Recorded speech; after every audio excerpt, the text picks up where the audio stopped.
नमस्कार. आजच्या आपल्या या विशेष विश्लेषणामध्ये सगळ्यांचं खूप खूप स्वागत. गन्ना मास्टर चॅनलवरून प्रेरणा घेऊन आज आपण एका खूप महत्त्वाच्या विषयावर बोलणार आहोत. तो विषय आहे हिरवळीचं खत. म्हणजे ते जमिनीत गाडताना नेमकी काय काळजी घ्यायची हे आपण अगदी सोप्या भाषेत समजून घेऊया. जमिनीला पोषण की शोषण हा प्रश्न खरं तर खूप विचार करायला लावणार आहे, नाही का? कारण बघा, हिरवळीचं खत आपण कसं गाडतो या एका गोष्टीवर सगळं काही अवलंबून आहे. म्हणजे त्याचा फायदा होणार की तोटा. जर पद्धत चुकली ना, तर हेच खत आपल्या जमिनीसाठी हानिकारक सुद्धा ठरू शकतं. हो, खरंच. चला तर मग आज आपण काय काय बघणार आहोत यावर एक नजर टाकूया.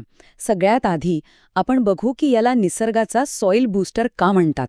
त्यानंतर योग्य वेळ साधणं किती महत्वाचं आहे, मग ते गाडताना कोणती काळजी घ्यायची, यातून जमिनीचे रासायनिक गुणधर्म कसे सुधारतात आणि सगळ्यात शेवटी याचा दूरगामी विचार कसा करायचा. ओके, तर सुरुवात करूया आपल्या पहिल्या मुद्द्यापासून, निसर्गाचा सॉइल बूस्टर. आता ही शेती पद्धत इतकी प्रभावी का आहे? हिरवळीचं खत म्हणजे नेमकं काय असतं आणि का बरं याला इतकं महत्त्व दिलं जातं? चला पाहूया. हे बघा, सोप्या शब्दांत सांगायचं झालं तर हिरवळीचं खत म्हणजे काय? तर हे एक असं पीक आहे जे आपण स्वतःसाठी नाही तर आपल्या जमिनीसाठी लावतो. म्हणजे ते कापून विकायचं नाहीये, तर ते हिरवंच असताना जमिनीत परत गाडून टाकायचं. थोडक्यात आपल्या जमिनीसाठी एक पौष्टिक जेवणच आहे हे. यातूनच जमिनीची सुपीकता आणि तिची रचना सुधारते. आता येतोय सगळ्यात महत्त्वाचा मुद्दा. सगळ्यात जास्त फायदा मिळवायचा असेल तर योग्य वेळ साधणं हे अत्यंत गरजेचं आहे. खरं तर या संपूर्ण प्रक्रियेत वेळेपेक्षा महत्त्वाचं काहीच नाही. योग्य वेळ आणि सगळं काही जुळून येतं. वेळ चुकली की सगळं गणितच चुकतं. मग ती योग्य वेळ कोणती? तर ती वेळ आहे जेव्हा पिकाला 50% फुलं आलेली असतात. हो, बरोबर, 50%. कारण याच स्टेजला त्या पिकामध्ये पोषक तत्वांचं प्रमाण अगदी उच्च पातळीवर असतं. यानंतर काय होतं तर पीक जून व्हायला लागतं. म्हणजे त्याचं खोड कडक होतं आणि मग ते जमिनीत लवकर कुजत नाही. त्यामुळे सगळा उद्देशच फुकट जातो. चला, आता आपण थेट कृतीवर येऊया. म्हणजे हे खत गाडताना कोणती काळजी घ्यायची? यशस्वी होण्यासाठी ही एक सोपी मार्गदर्शिका आहे. नीट लक्ष द्या. यात फक्त 4 सोप्या गोष्टी लक्षात ठेवायच्या आहेत. पहिली, जमिनीत चांगला ओलावा असला पाहिजे. कोरड्या जमिनीत गाडून काहीच उपयोग नाही. दुसरी गोष्ट, जी आपण आत्ताच बघितली, पिकाला 50% फुलं आल्यावरच गाडायचं. तिसरं म्हणजे ते योग्य खोलीवर मिसळलं पाहिजे. खूप खोल पण नको आणि खूप वरवर पण नको. आणि चौथी, सगळ्यात महत्त्वाची, त्याला कुजण्यासाठी, विघटन होण्यासाठी पुरेसा वेळ द्या. घाई करून लगेच पुढचं पीक लावू नका. आता बघा, इथेच सगळ्यात मोठी चूक होते. लोक काय करतात, पीक जून झाल्यावर आणि जमीन कोरडी असताना ते गाडतात. पण असं करून काहीच फायदा होत नाही. सर्वोत्तम पद्धत कोणती? तर पीक कोवळं असताना आणि जमिनीत भरपूर ओलावा असतानाच ते गाडायचं. म्हणजे मग ते झटपट कुजतं आणि जमिनीला त्याचा लगेच फायदा मिळतो.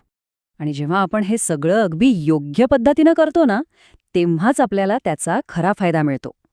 हा फायदा म्हणजे काय? तर जमिनीचे रासायनिक गुणधर्म सुधारतात. आपण विज्ञानाचा वापर करून जमिनीला अधिक सुपीक बनवत असतो. हे वाक्य खूप महत्वाचं आहे. आपलं ध्येय फक्त जमिनीत काहीतरी सेंद्रिय पदार्थ टाकणं नाहीये, तर जमिनीचे जे रासायनिक गुणधर्म आहेत ते मुळापासून बदलायचे आहेत, सुधारायचे आहेत. हा एक प्रकारे जमिनीवर केलेला उपचारच आहे. मग याचे फायदे नेमके काय होतात? सगळ्यात महत्त्वाचं म्हणजे जमिनीचे रासायनिक गुणधर्म सुधारतात. जमिनीतला सेंद्रिय कर्ब वाढतो, जो खूप महत्त्वाचा असतो. पिकांना सहज मिळणारा नायट्रोजन वाढतो. जमिनीची पाणी धरून ठेवण्याची ताकद वाढते. आणि जमिनीची धूपसुद्धा कमी होते. म्हणजे एकाच गोष्टीतून कितीतरी फायदे मिळतात. आता थोडा दूरचा विचार करूया. हा जो फायदा आहे ना, तो फक्त एका पिकापुरता किंवा एका वर्षापुरता नाहीये. हिरवळीचं खत म्हणजे जमिनीच्या आरोग्यासाठी केलेली एक दीर्घकालीन गुंतवणूक आहे. चला बघूया कशी. हे बघा, पहिल्या वर्षी काय होतं, पुढच्या पिकाला लगेचच पोषक तत्वांचे एक बूस्ट मिळतो. ठीक आहे, पण जर आपण हे 3 वर्ष करत राहिलो तर जमिनीच्या रचनेत, तिच्या पोतामध्ये लक्षणीय सुधारणा झालेली दिसेल. आणि विचार करा, जर आपण हे 5 किंवा त्याहून अधिक वर्ष सातत्याने केलं तर काय होईल? जमिनीची सुपीकता इतकी वाढेल की ती दीर्घकाळासाठी टिकून राहील. ही आहे खरी ताकद. तर मग ह्या सगळ्या चर्चेचा सार काय? अगदी सोप्पा आहे. योग्य पद्धत वापरली तर एक साधंसं पीकसुद्धा आपल्या जमिनीचं पुनरुज्जीवन करण्यासाठी, तिला पुन्हा जिवंत करण्यासाठी एक शक्तिशाली साधन बनू शकतं. सगळा खेळ तंत्राचा आहे. शेवटी एक प्रश्न मनात येतोच आणि तो खूप महत्वाचा आहे.